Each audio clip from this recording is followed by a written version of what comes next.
Good morning, guys. We're gonna be doing something else today. No Z, nothing with a JDM even. I'm gonna be doing an American Chevy OBS. Ooh. Gonna be dropping completely stock OBS to a 5.7 drop on a full BellTech kit. Super excited about it. Let me pull in here, so give me a minute to... Ooh. Typical stock suspension. It already has our shocks on it, if I'm not mistaken. I think I put them on last time we measured this truck. But getting ready to pull it in, like I said, this is going to be a full transformation from a complete OE vehicle to BellTech tricked out. All right, here's going to be the first look at the completely stock. I believe it's a 97 Chevy 1500 extended cab.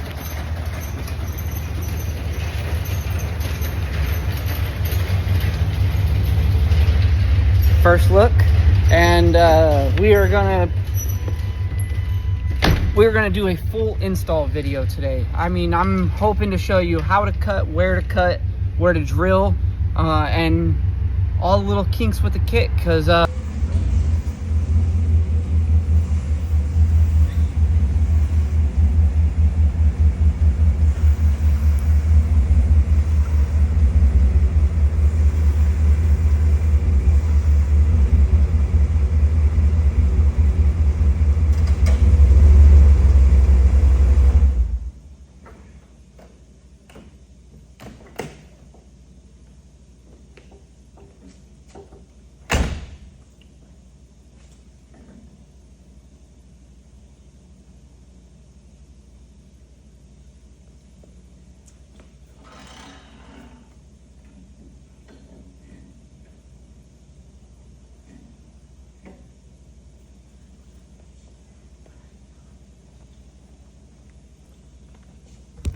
all right, so what I was saying is, you want to get on your mounting points.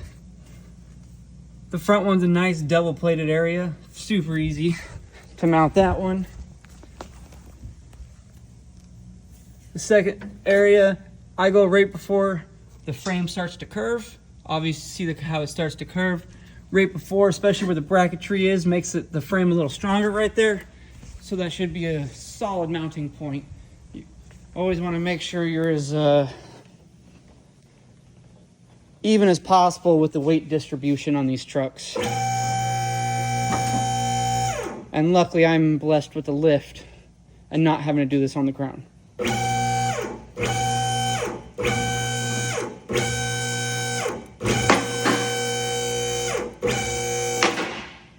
All right, you get the wheels barely off the ground.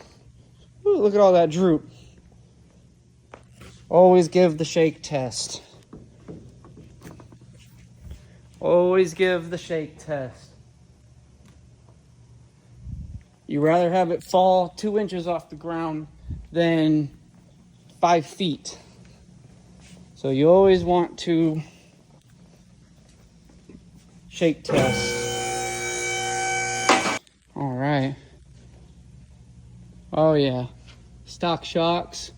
My man, I already cut the exhaust for the point down. Make our lives easy with no, not having to mess with the exhaust. Oh yeah, this will be a fun one.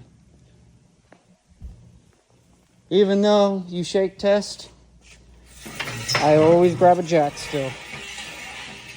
I'll be all covered up, but should be able to hear me and everything. It's not mumbled or anything.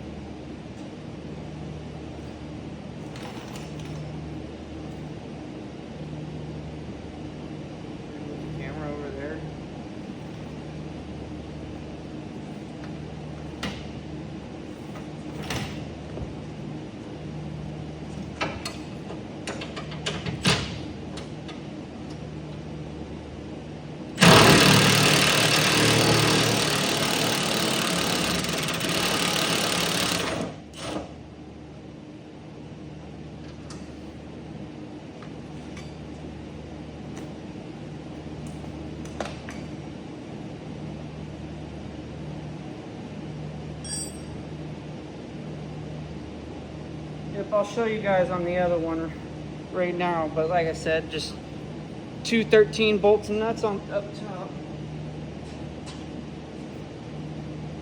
Let me show you guys the other one. So we had the 21s down low, which is right on the mount, and right here we'll have the 13 nuts, with the 13 bolts up here, and that's how we'll take those out. We're gonna get the shocks out, and then we're gonna hit the U-bolt so we can loosen up the leaf spring, and we're gonna drop the leaf spring out so we can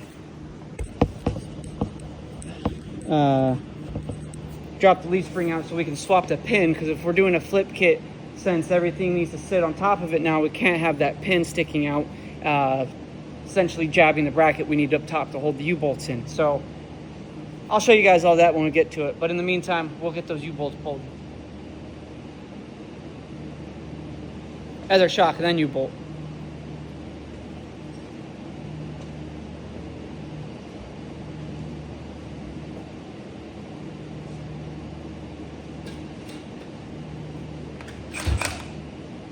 All right, it's gonna be a 21 for these guys. We're gonna hit those U-bolts on both sides. That way we can get the leaf spring out. So let's tackle that.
She juicy.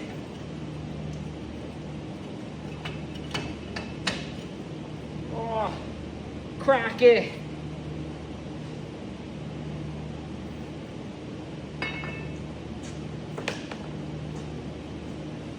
Well, it's never a bad day.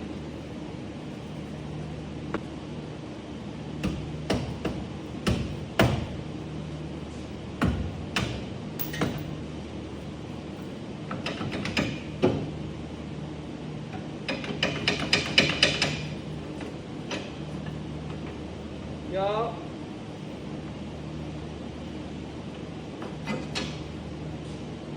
What can I say? I have a way with these trucks. I'll find you. Woo! My stuff is, how old is this truck? 97? Pushing 30 years old. Pushing 30 years old.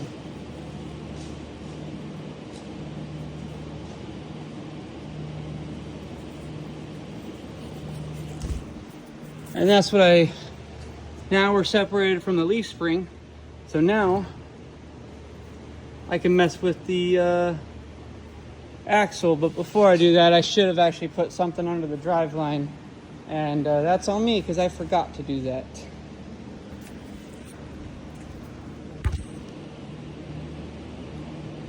Took those out. That way we keep angles.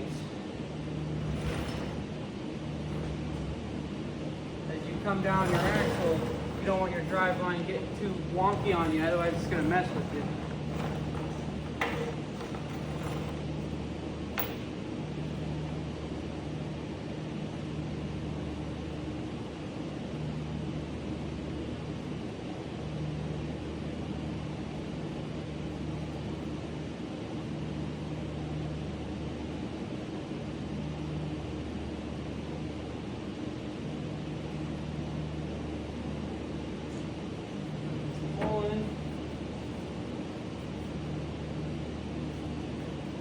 especially when you guys are doing suspension. The main thing is make sure nothing's pulling where it shouldn't be as you guys are changing and moving things.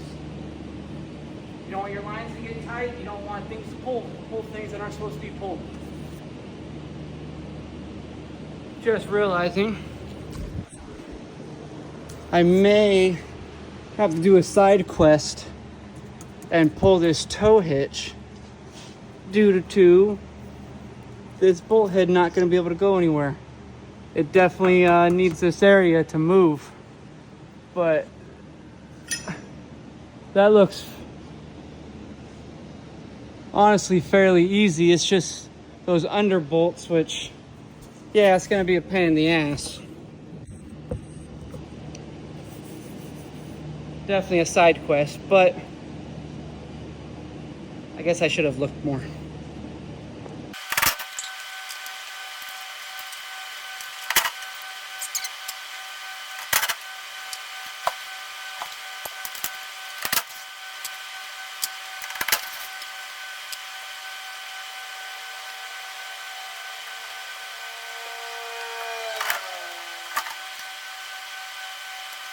All right.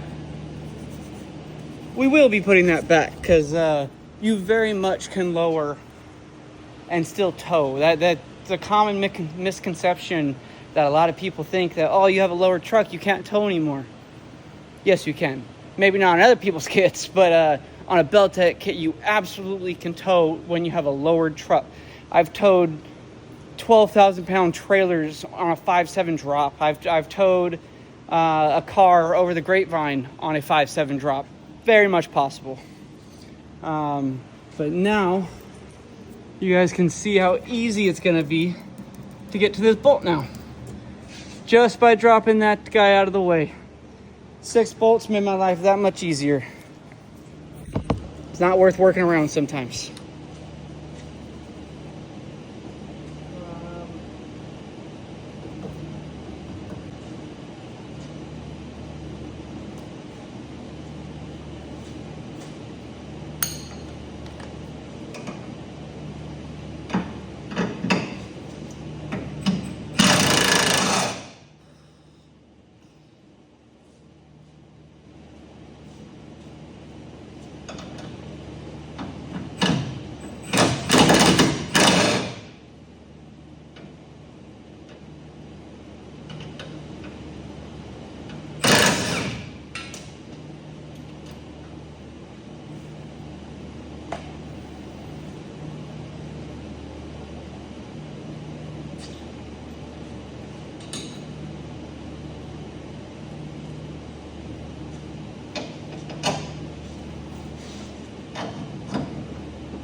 That one's already set up.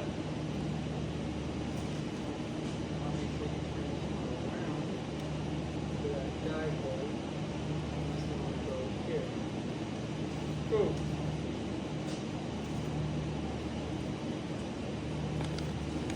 Again, this is actually pretty cool. So this hole, it tells you, small hole lines up with the template. There's a little stud right here, as you can see. Lines up with the template. You can pop that through if you need. That way you can actually get the line up. Like that. I just punched it through right now with one hand, so that's how easy it is. C lines up with this bottom hole. And look, there's your template. There's your C notch. I mean, unless someone doing it for you, it doesn't get much easier than that. Got the holes drilled. Time to cut the C notch. And yeah, I'll do a video of it. Don't forget to remove these lines.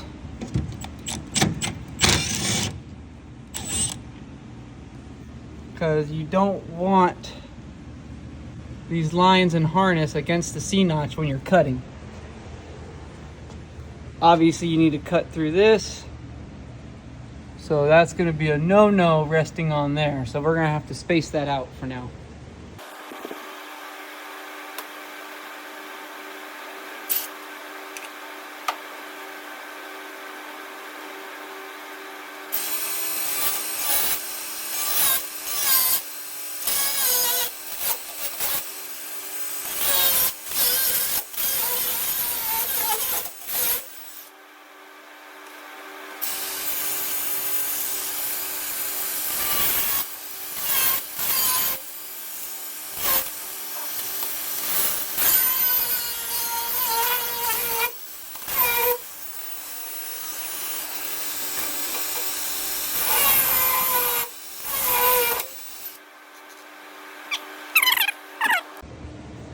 All right, got the C notch cut. This is what I mean. That's why you want to drill. You don't want corners to flex. You want it rounded corners. That way nothing splits when it flexes, just in case. But there's a C notch. I need to chop out this section of this channel, so that way the top of the C notch can go over here, and we should be good from there. I'm gonna go ahead and cut my lines up, and then I'll figure out how to cut across. Boom, C notch done. Cut, circle to hold. I threw a random gray on there just to protect it from rust. Doesn't matter what color, it's literally getting covered up. And there's your C notch. Boom.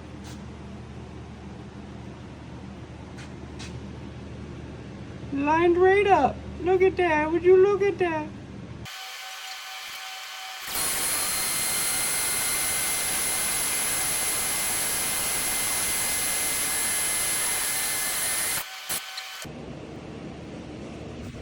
All right.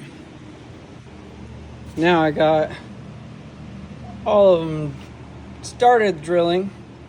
Now I'm going to take the C notch off, and that way I can finish opening up the holes. But now I know they're guaranteed they're in centered. So that's how I like to do it. It guarantees the center of the C notch. Obviously you can mark them and take them off, but things adjust a little bit when I tighten that first bolt. So that's why I tightened it, remarked all my holes, and then did it that way. So let's pop this guy off and get to drilling.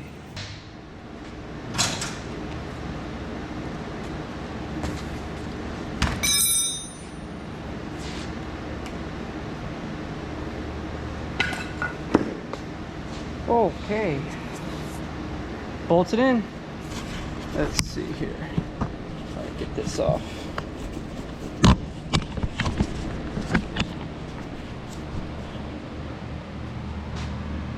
Boom. Boom. All bolted in. I have to put that harness back in, but for now,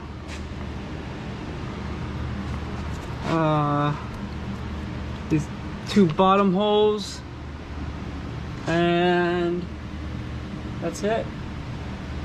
Bump stop goes right there. One more bolt. And we're going.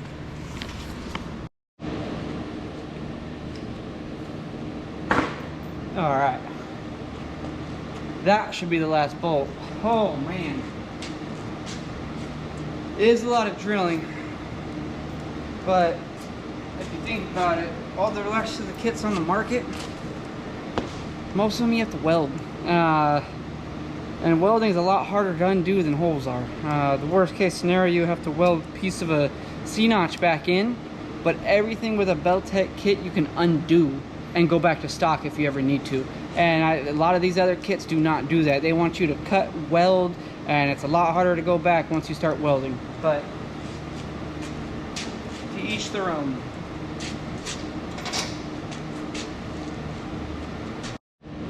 All right, well, I did do the, let me loosen this up real quick. I did do the harder side and showed the steps of the way on the harder side, being the other side has no harness, nothing in the way. This is the side you need to be careful on, you need to be tedious, you need to make sure the holes are still accurate. That way you can bolt the vent tube and brake line back up. See, nice and sturdy still. All right, good morning guys, we're back at it here. As you can see, C-notch fully in from yesterday. Next one I'm going to attack is the pumpkin rail, literally just to make room for the pumpkin. That way when we drop this thing, it does not crash into this beam. Just a 45 angle right here, 45 angle right here, and that way we can clearance this out, and that way again, that way the pumpkin has room for travel and bad things don't happen. That's what we try to avoid, bad things happening. All right, like I said, got it all cut, painted, simple, angle, straight across. Paint is to protect from rust. Not trying to make it look pretty right now, making it pretty is for when we pull the bed and we clean all those cuts up down the line and actually probably paint the entire underbed and do like a bed liner or something. But anyways, that's his decision down the line. We're just making it not rust for now, and then we'll make it pretty later if we can. And actually on that note, now that the rear is all cut, the only thing that is left to cut is the center carrier bearing, tongue twister. That way it has room for the drive line for travel. But I'm gonna get the axle reconnected with the flip kit first, get the new shackles on these leaf springs, pop the leaf springs back in, and then like I said, get the flip kit on them, and that should be able to lower the center carrier bearing so I can cut that a little easier, because it's a little tight right now and I don't want to lower the axle any more than the drive line with the axle disconnected and too much weight go forward and things get wonky, lines are connected. Nope, so better safe than sorry. We'll get to that in a minute, but for now we're going to install the rear flip kit, so let's get to it. All right, we're going to swap the drop shackles on. 21 millimeters, make it your life easy. Pull that out. Old shackle off. New shackle on.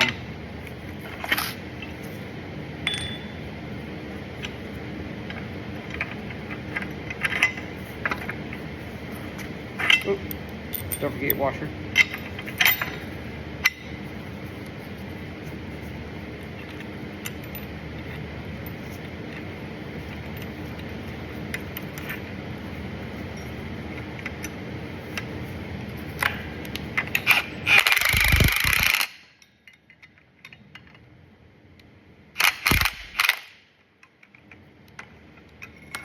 You don't want these tight, you want them just almost snug, and then when you put them on the truck and put it on the ground, then you want to torque them, because you want to torque at ride height, so that way it doesn't preload the bushing. You won't destroy your bushings a lot sooner than you will anyways. A lot sooner than you should anyways. But we're gonna get the other one done and get these back installed.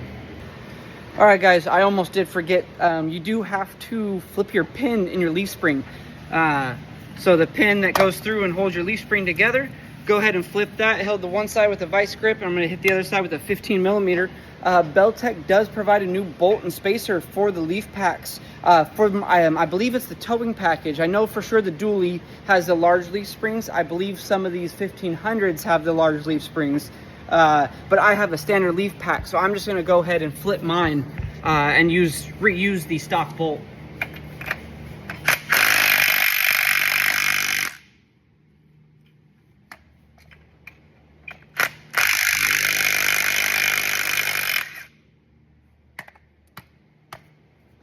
Like that. Take your vice grip off.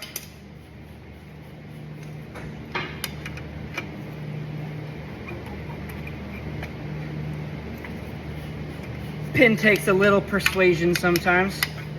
Remember, it's been in here for 30 years. Woo! There we go.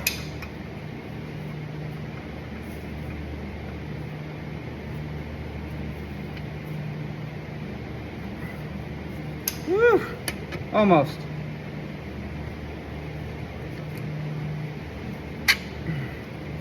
And pop that pin right back in the other way. Oh, I almost used it as a hammer. Don't do that.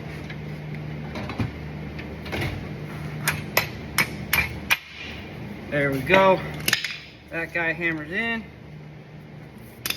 Start the nut on the other opposite side.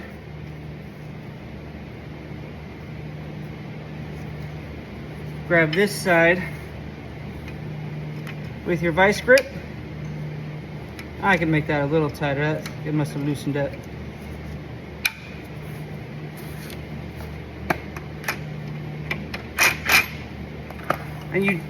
And even though I'm hitting these with guns, I am going back and I am torquing them to factory specifications. Just if any questions are, I am doing that. But that's not the most exciting thing to do, so I don't video that. I just want to get it done and show you guys how to do it. I believe the factory spec was 55 to 60 pounds.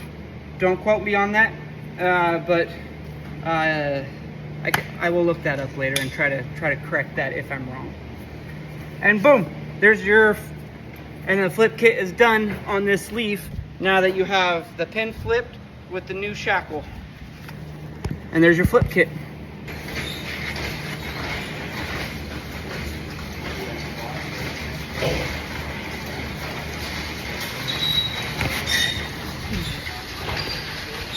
Just wanted to show you guys real quick. I did have someone help me because putting a bolt through while holding a leaf spring gets a little hard. Mount it back up. New shackle, OE bolt through. OE bolt through. Now your leaf spring is underneath your axle, and that is BellTech flip kit. That easy. All right, guys, we're getting to the easier parts. Now we're just putting saddle. It does have a hole on locating hole on bottom, so it locates in the leaf spring. Locates just like that. I am not gonna run the shim that comes in the BellTech hardware pack due to the bolt they provided is for the larger leaf pack, so I'm gonna try to assume the bolt and shim are for the larger leaf pack on, even though it's probably for the extended cab. But we'll see if it's for the dually only. I'm not sure. But we're gonna test drive this and see if there's any vibrations, especially at high speeds. So we'll double check, and then it won't be hard to go back and replace a bolt and a shim. That won't take more than an hour. So we're gonna go ahead and move forward with this saddle. We're gonna get the U-bolts and the bottom plate on and get this flip kit done. All right, I got this side set up, but that way I can show you guys, and I'll actually do the step-by-step on the other side. This BellTech kit does use the axle U-bolts. So the U-bolts go around the axle. Oh, and yeah, there's no top plate on this one. Sorry, I started to overthink from the newer kits that we do. U-bolts go around the axle, bottom plate with the washer and nuts, and you start tightening up, and it as long as it tightens up straight, we're okay. And then, like I said, I will do the step-by-step for the other side. That way I can show you guys exactly what's going on and how these mount in and how easy it is to mount them in. All right, so this is what I wanted to show you guys. How easy it is. You got your first U-bolt, literally just slides over the axle. You slide your second one on, boom, just like that. You move it towards your center. That way your U-bolts are somewhat close to one another. Luckily I do have my hardware right here, otherwise you do want to preemptively grab your hardware. But to make it easy, you want the hole more forward, since the hole is on the further side of the saddle, so you want to match it with the underplate. See how it goes all the way up? I'll show you guys. It goes all the way through the nut and bolt. That way it holds it against. And then you put your washer.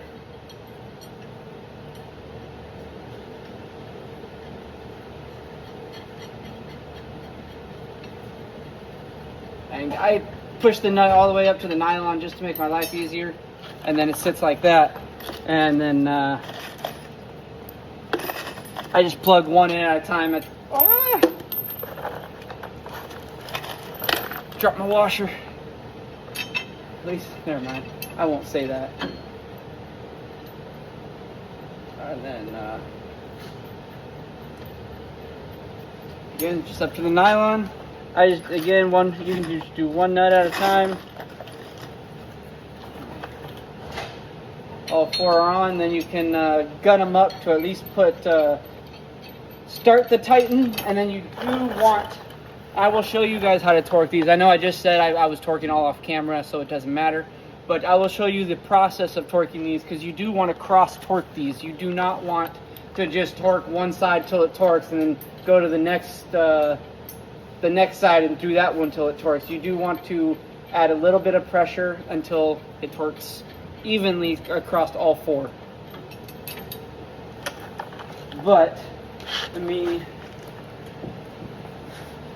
grab the gun real quick, and I'll show you guys, like I said, just to put pressure on it, you can get it up like this. And this is just for if dust falls and I don't want to breathe it.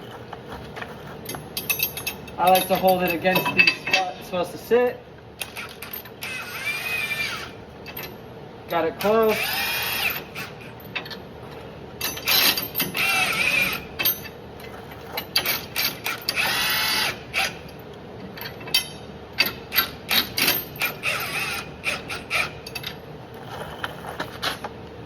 So I'll show you guys. All I did was put enough pressure that it holds the plate. So see, still have barely enough, but it holds the plate on the inside of the nut. And then you can do the cross torquing increments. I won't show all the increments, but you can climb up, start with like a 60 pound, move to 80, and then do the final 90. I will torque all of these 4 to 90 in a cross pattern. I will show you guys that. Alright, so this is what I meant by cross torque, guys. There's a good angle. So I'll start with this one.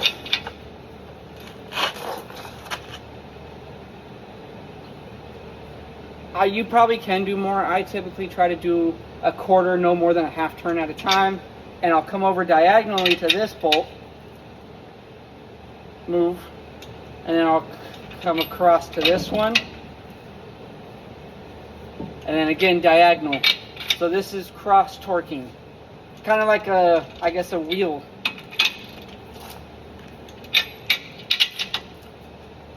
Boom, boom.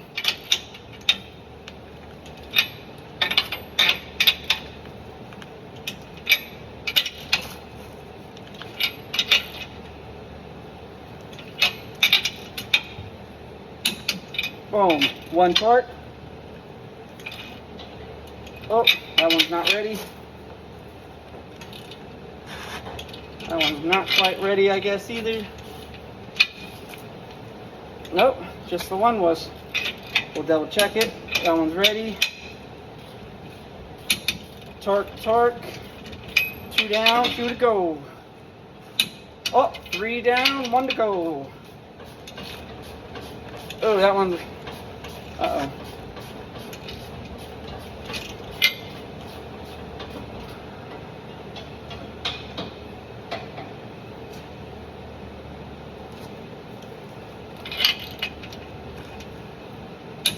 Oh, there it is.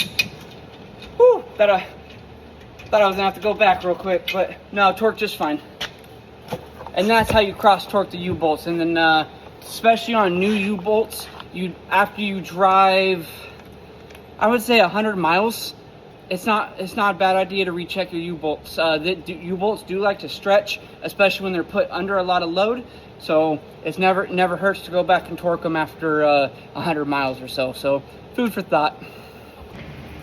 All right, so we have our Street Performance shocks for the rear of this C-notch, and as you take them off, you'll see they expand, which is gas pressure, which is a good sign, guys. So you're going to install these in their stock locations. So the bushing is already angled for you.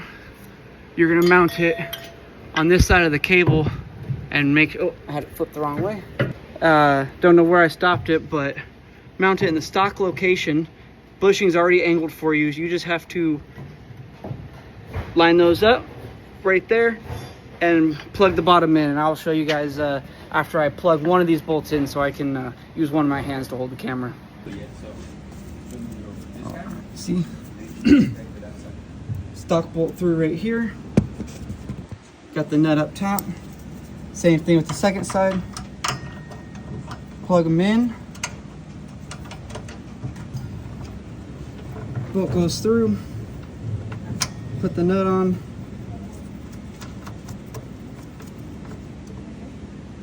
Boom. And now you have your hanging shock,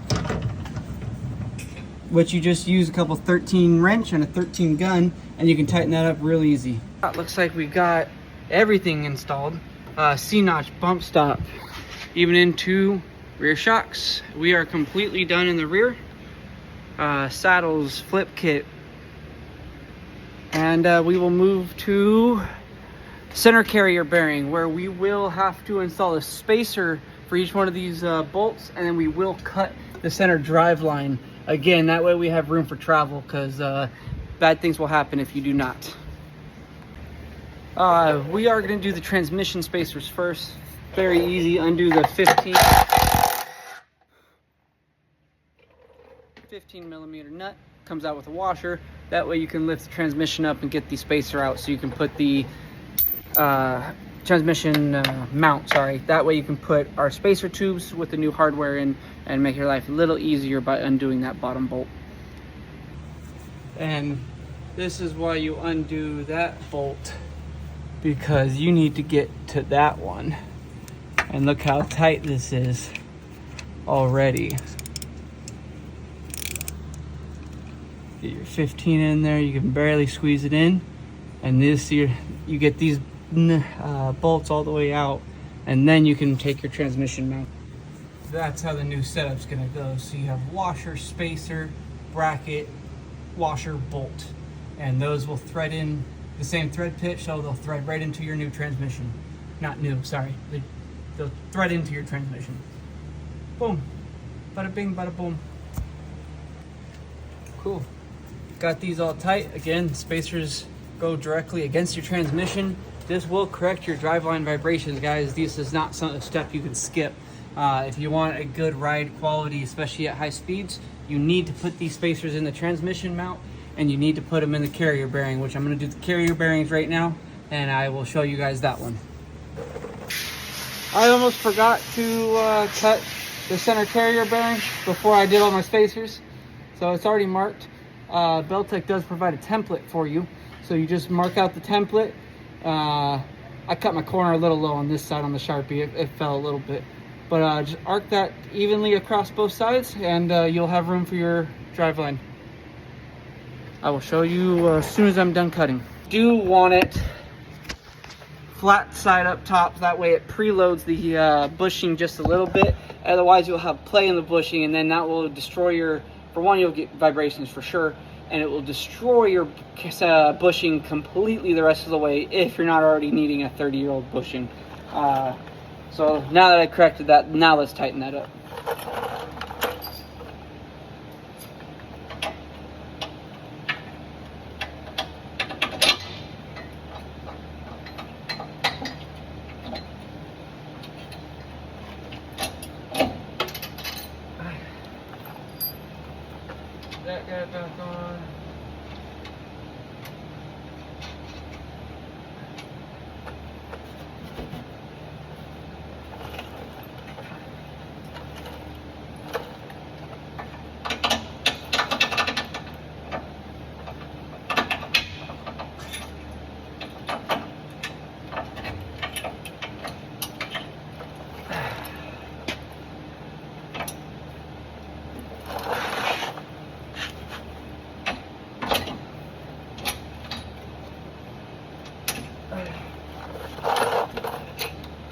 There we go.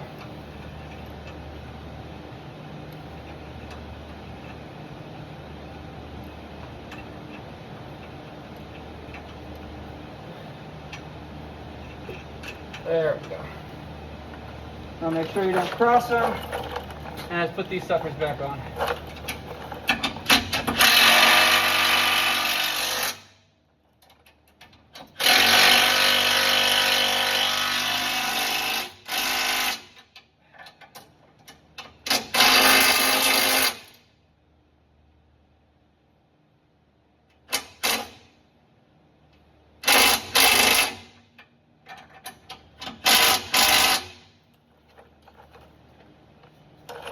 That's what you want. No movement. Right. I'm going to start with the tie rod. I'm going to pop that guy off. And then that way I can turn and get to the caliper a little easier and then go from there.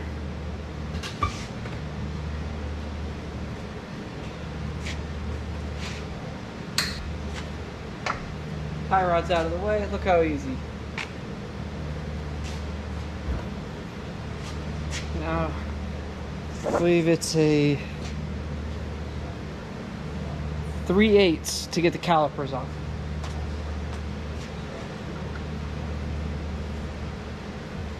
Tools of choice for this one, little chisel hammer.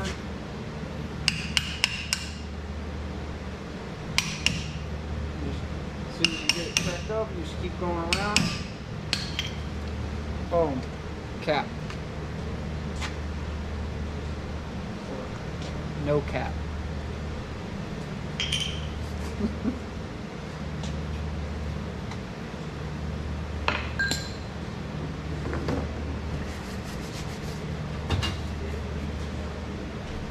Let me grab a rag real quick. I'm running out of rags.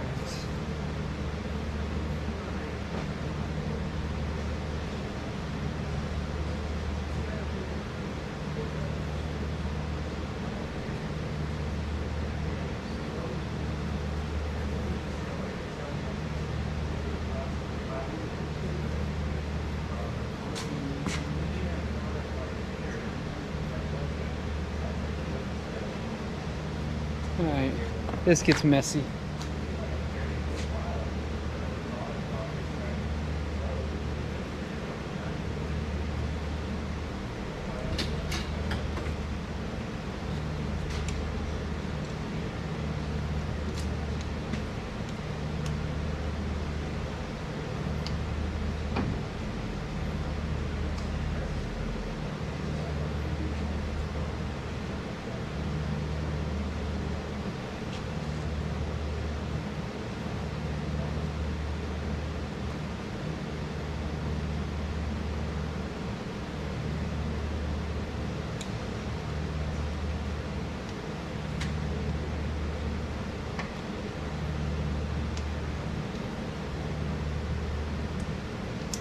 You usually need some cutters, but that one came off really easy, so I decided to just run with it and keep taking it off.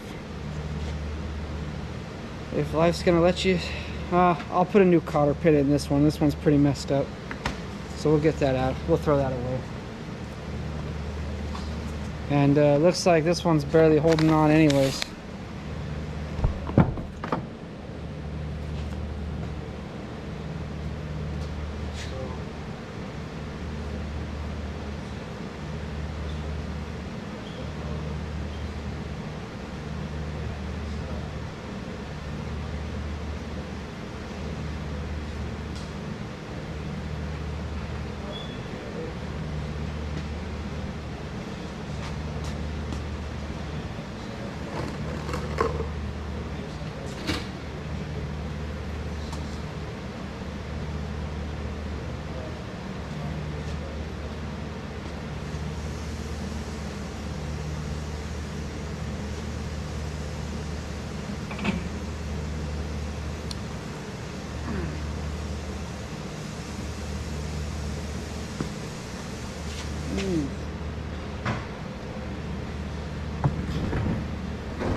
going to pop these 3 bolts off.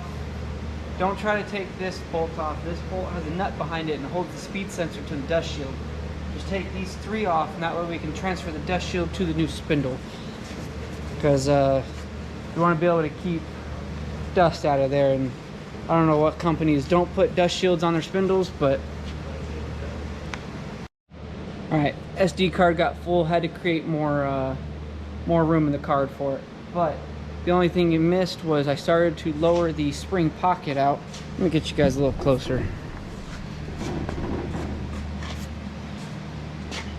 Started to lower the arm down so I can get the spring out without any tension on it. And as you go, you just go down slowly and get it out of the way. Boom. Stock spring.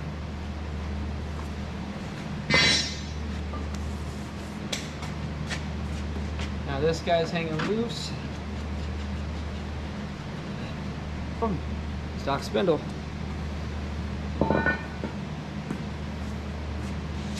That's why there's an order of operations.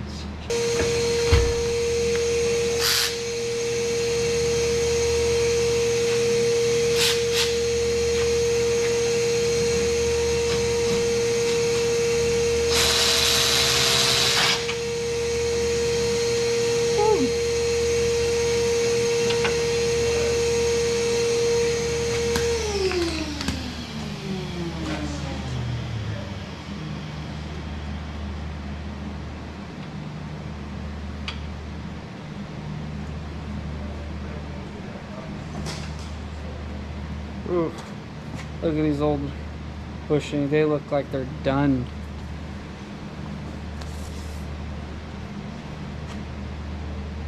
Alright, let's go get a pro coil.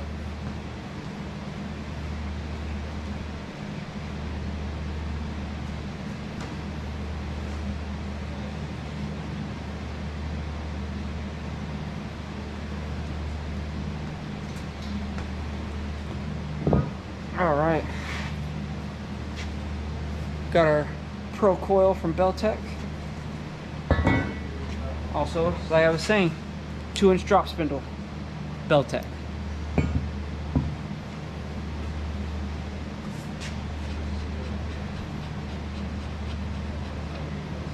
So I'm gonna start with the spindle.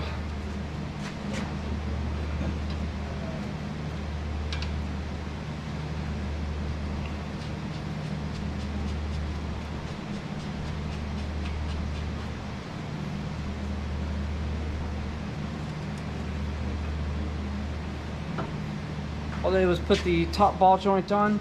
That way we have something to stab once we start getting the spring in. Because I'm going to put the spring in, start putting tension on it, so that way we can get it up in its pocket properly.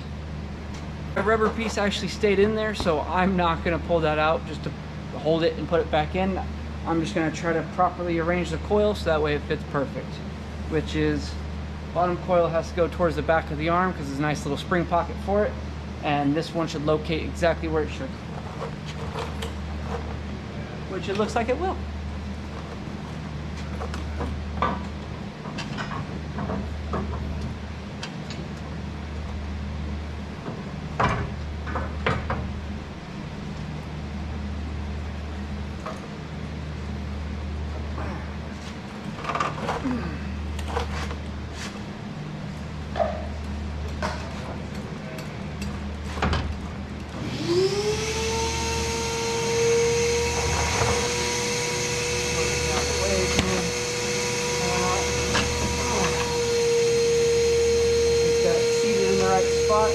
That way as we keep pushing up on it, make sure your spring's in the right spot. You guys can't probably even hear me.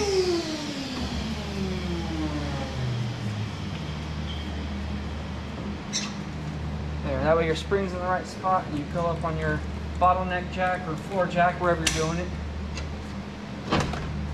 Whoop. Caught a little piece of the step in the ball joint, so now it's seated properly. Put the bottom castle nut on, springs in the right place. So that should be seated now.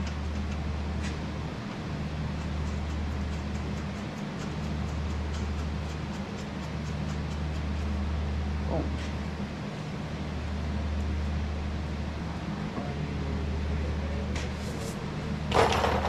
Right.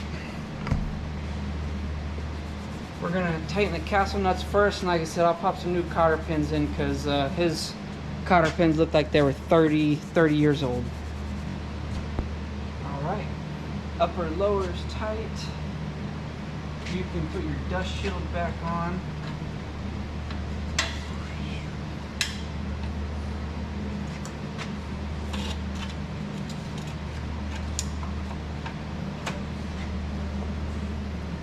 Reuse your stock bolts for that.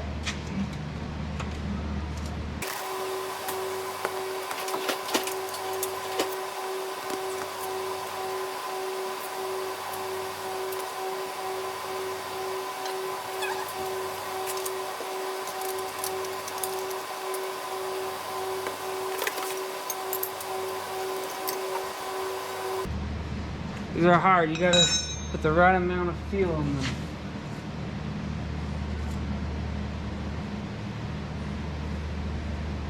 Because you don't want them to shake, but you don't want them to come loose either. Oh, but you don't want to over tighten it where they won't spin. Sorry, that's what I meant to say.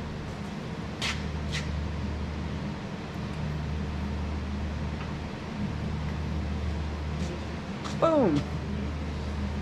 You can take your cap,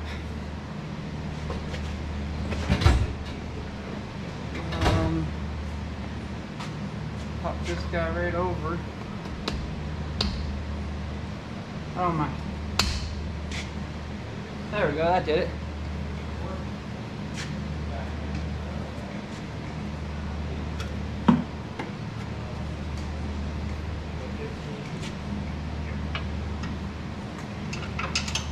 Pop the brake caliper back on.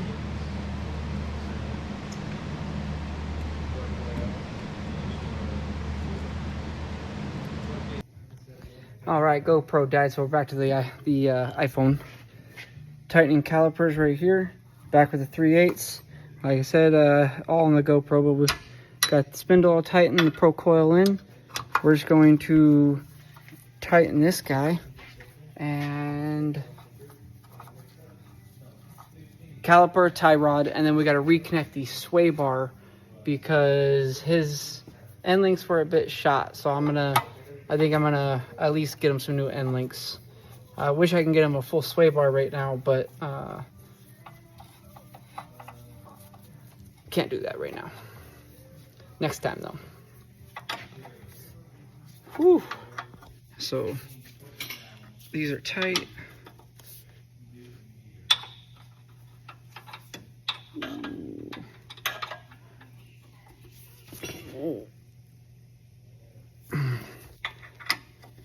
Get them pretty snug and then put a torque wrench on them.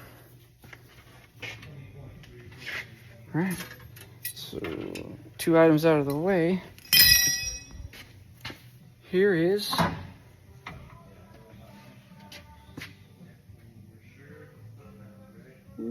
I'll show you guys how to put the shock on too. But we got this all tightened up. Rotates good. Not too tight, not too loose. And all right, let's get the tie rod. And let me show you guys how to put the, oh, wait, almost forgot.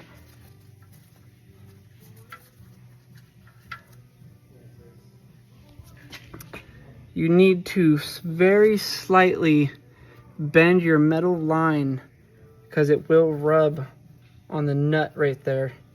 So you very gently, you pull this down and you slightly warp, I don't want to say bend, warp this line so that way it can fit freely with no interference and you're not going to rub through your brake line eventually.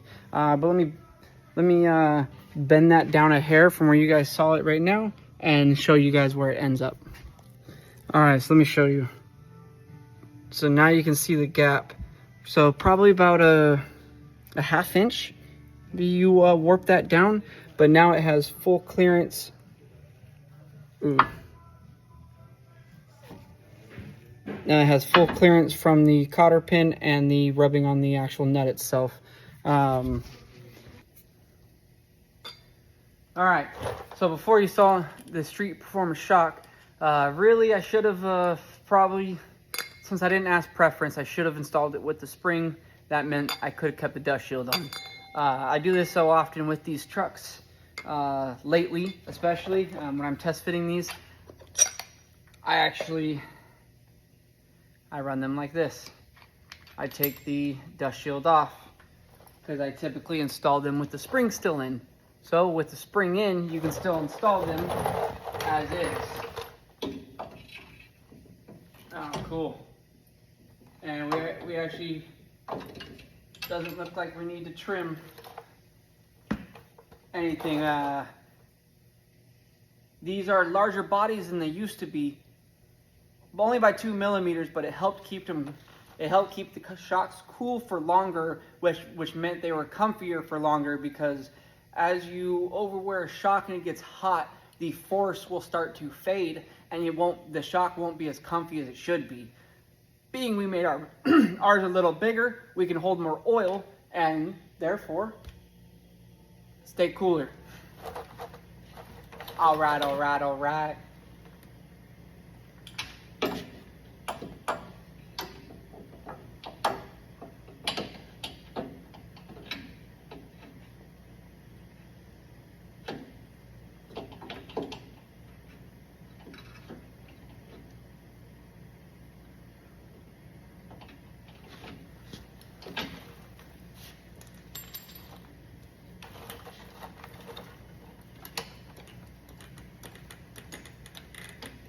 Jag it up a little.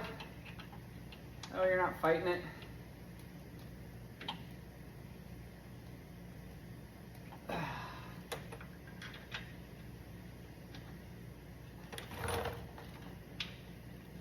This way, obviously you're going to have angle because the arm's tilted and then the bolts want to go in straight. So the bushing,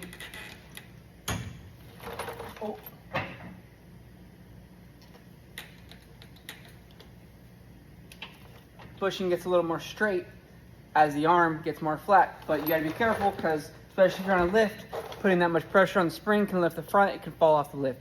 Careful.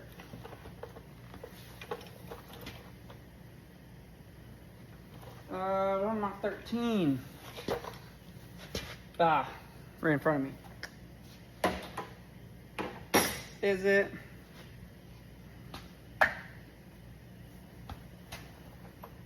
Got my 15 right here.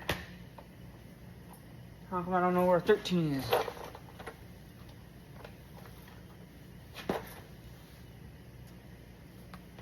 Oh, that kind of sucks. Where's my 13, man?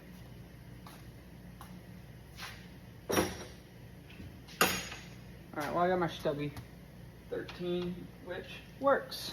So, we're going to put this on an extension and pop this guy in really quick. That way we can make sure he's good.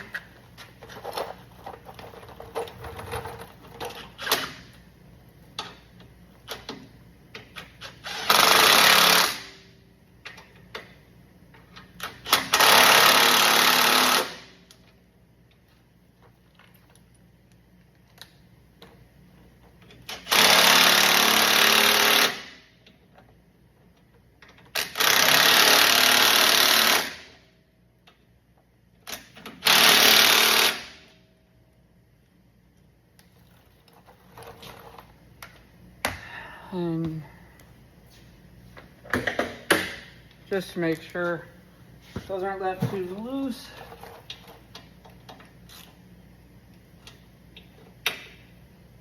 I don't know what they tell you on these bottom nuts for torque.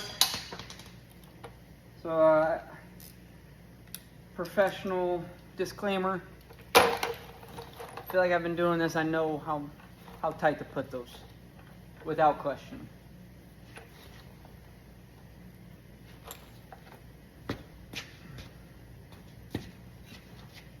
Okay.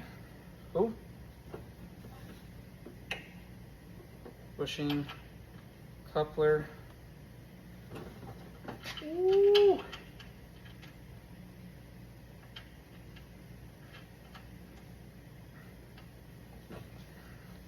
see if this fits a 15 or not. No, we got to step up the size a hair. 14.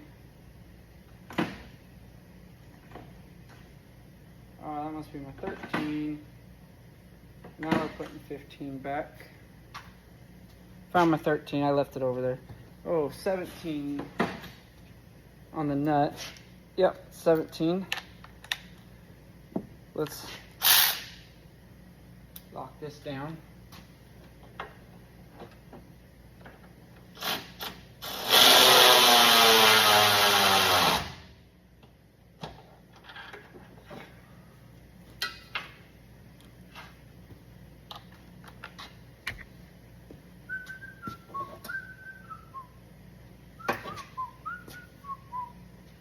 I saw the hall light turn on. Any pizza sounds good? Yeah, homie. I'm not picky. No, sorry, I was lagging. I was almost done with this, and then. Oh, heck yeah, dude. Oh, must be nice.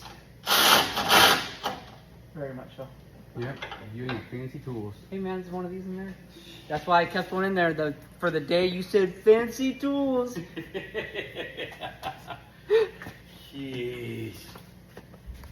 Well, guys, and that's how you install the shock. It's that easy. Literally right through, no dust shield, nut up top, done. All right, and we're finishing up here. Tie rod on. Literally just needed to go get the new end link set up, which I have to go get. So I'm gonna exit it real quick and put everything else back together. But everything else is tight, ready to go. We have our full drop kit ready to go. All right, ladies and gentlemen, that is it. That is the 5.7 drop. Obviously, tucking tire. He does need to get wheels and tires because it is hard to drive like with these stock wheels and tires. But, whew, she looks good. And that's going to wrap up the BellTech 5.7. Just got to give it an alignment. All right, guys. 2 days later now, I think. But got the period correct wheels on there. Look how low this thing sits. Woo! I think that's what we call in the industry dirt nasty low.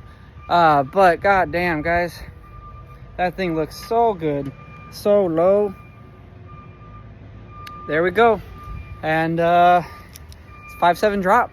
If anyone else wants a kit installed, let me know.